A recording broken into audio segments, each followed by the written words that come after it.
गोंदिया जिल्ह्यातील देवरी पंचायत समिती अंतर्गत महात्मा गांधी राष्ट्रीय ग्रामीण रोजगार हमी योजनेच्या कामात कोट्यवधी रुपयांचा भ्रष्टाचार झाल्याचा खळबळजनक आरोप समोर आलाय।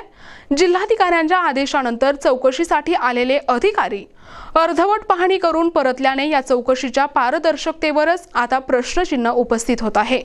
धक्कादायक बाब म्हणजे रजेवर असलेल्या अभियंत्याची बोगस स्वाक्षरी करून ही देयके लाटण्यात आल्याचे उघड झाले।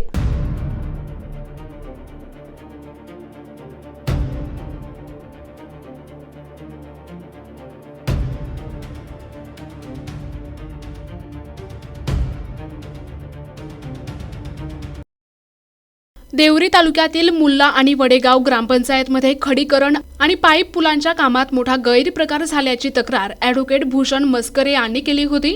जिल्हाधिकारी प्रजित नायर यांच्या आदेशानंतर बांधकाम विभागाचे कार्यकारी अभियंता प्रकाश ताकसांडे यांच्यासह 3 अधिकारी चौकशीसाठी आले।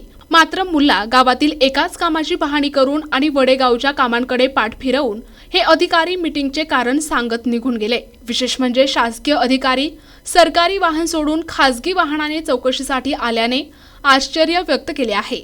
मुल्ला गावात 12 किलोमीटर रस्ता आणि 8 पाईप पुलांसाठी 3 कोटींचे बिल काढले गेले। मात्र प्रत्यक्षात फक्त 4 किलोमीटर रस्ता आणि 4 पुलच तयार झालेत। याहून धक्कादायक म्हणजे शाखा अभियंता धवल सोमलवार हे 4 महिने रजेवर असताना त्यांच्या खोट्या सह्या करून ही बिले उचलण्यात आली। सोमलवार यांनी स्वतः चौकशी समितीसमोर आपली सही खोटी असल्याचे कबूल केले।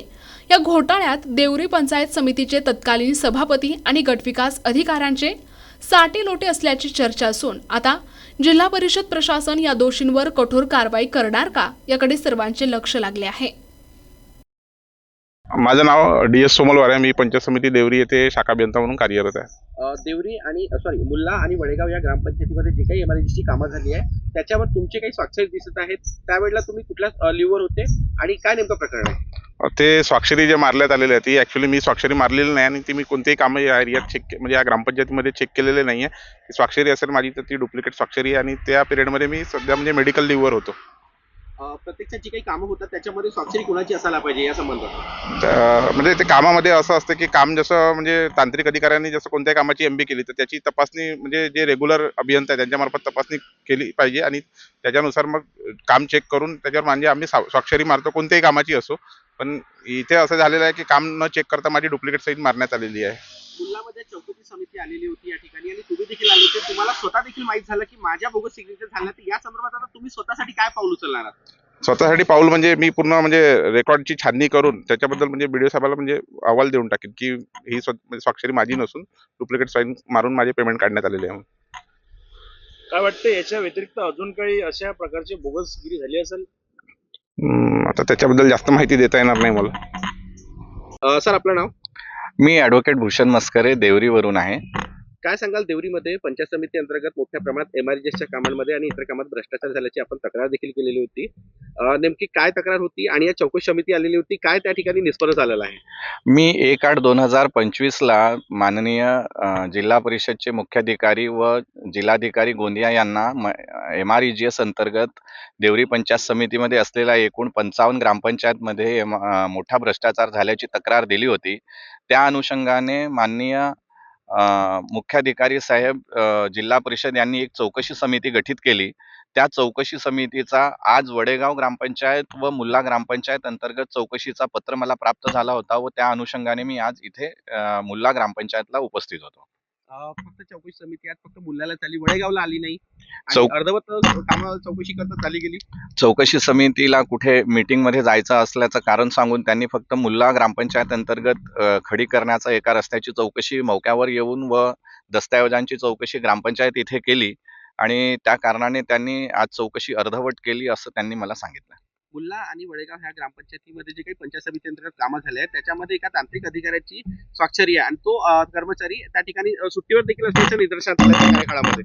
काय नेमका विषय आहे? मी वेळोवेळी तक्रार केल्यानंतर सोशल मीडिया आणि काय म्हणतात समाचार पत्रांच्या माध्यमातून व स्वतःच्या पत्राच्या माध्यमातून अधिकाऱ्यांना हे कळवलं होतं की जे SD सोमलवार जे सेक्शन इंजिनियर पंचायत समिती आहेत त्या काळाला ते मेडिकल लिव्हर होते आणि खूप साऱ्या ज्या एस्टिमेट करण्यात आले पंचायत समिती अंतर्गत अनेक ग्रामपंचायतमध्ये त्या सगळ्या एस्टिमेट्सवर जी तांत्रिक मान्यता असते त्यावर त्यांची मूळ सहीच नाही, तर त्यांच्या नावाचा वापर करून त्यावर खोटी सही करण्यात आली, याची जाणीव मी आधीच अधिकाऱ्यांना करून दिलेली होती. इनिशियल मध्ये पण काहीतरी शब्दांचा बदल करण्यात आला आणि जेव्हा की त्यांचं नाव DS सोमलवार आहे, परंतु जे एस्टिमेटमध्ये तांत्रिक मान्यता आहे जर ती आपण बघितली, तर त्यामध्ये त्यांचं नाव SD करण्यात आलेलं आहे. जवळपास किती कोटीचा भ्रष्टाचार झाला या 2 ग्रामपंचायतीमध्ये? जवळ-जवळ मी ज्या रस्त्यावर उभा आहे, या रस्त्याची टोटल जी कॉस्ट एस्टिमेट प्रमाणे 2.25 कोटी रुपयाची सांगण्यात आलेली आहे. तर जवळ-जवळ 2 कोटीच्या जवळपास भ्रष्टाचार तर फक्त ह्या एका रस्त्यामध्येच म्हणजे प्रथमदर्शनी दिसून येतो. मुल्ला गावातला जो रस्ता आहे याची आपण याआधी देखील व्हिडिओ दाखवला होता. किती किलोमीटरचा रस्ता होता? किती त्या ठिकाणी सिंगल पाईप पुल्या तयार करायची, ते काय होते नेमकं? नेमका या रस्त्याची एकूण लांबी जी आहे ती 4 किलोमीटर आहे. परंतु या एका 4 किलोमीटरच्या रस्त्यावर जवळ-जवळ 12 एस्टिमेट तयार करून 12 किलोमीटरचं खडीकरण व 12 पाईप पुल्या तयार केल्याचं सांगण्यात आलेलं होतं. परंतु प्रत्यक्षात जर बघितला तर ह्या एकूण रस्त्यावर फक्त 4 किलोमीटरचा खडीकरण, तेही जे नॉर्म्स प्रमाणे तयार झालेलं नाही आहे, आणि फक्त 8 पाईप पुल्या तयार करण्यात आलेले आहेत, ते पण एस्टिमेट पेक्षा कमी दर्जाचं आहे. किती पाईप त्या ठिकाणी टाकायला पाहिजे होते पुलामध्ये? एस्टिमेट प्रमाणे जवळ-जवळ एका एस्टिमेटची कॉस्ट 19 लाख ते 23 लाखच्या दरम्यान दाखवण्यात आलेली आहे. तर त्याप्रमाणे या पाईप पुलिया जो आहे तो तयार करताना जवळ-जवळ 9 पाईपचा वापर व 1.5 मीटरच्या जे प्रोटेक्शन वॉल आहे त्याचा वापर करायला पाहिजे होता. परंतु आपण जर प्रत्यक्षात बघितला तर फक्त 600 च्या 3 पाईप आणि जवळ-जवळ 1 ते 1.5 फुटाचं त्याला प्रोटेक्शन वॉल करण्यात आलं आहे. ते सुद्धा त्या क्वालिटी प्रमाणे आणि नॉर्म्स प्रमाणे नाही आहे. समिती आता पुढच्या वेळेला कधी येणार आहे? काय तुम्हाला पत्रव्यवहार करण्यात आला आहे? आधी अर्धवट चौकशी झाली त्या संदर्भात. अजून पुढच्या वेळेस कधी चौकशी होईल याची माहिती ते मला पत्राद्वारे देणार, अशी त्यांनी मला माहिती दिली आहे. प्रतिनिधी राधाकिसन चुटे, NTV न्यूज मराठी, गोंदिया.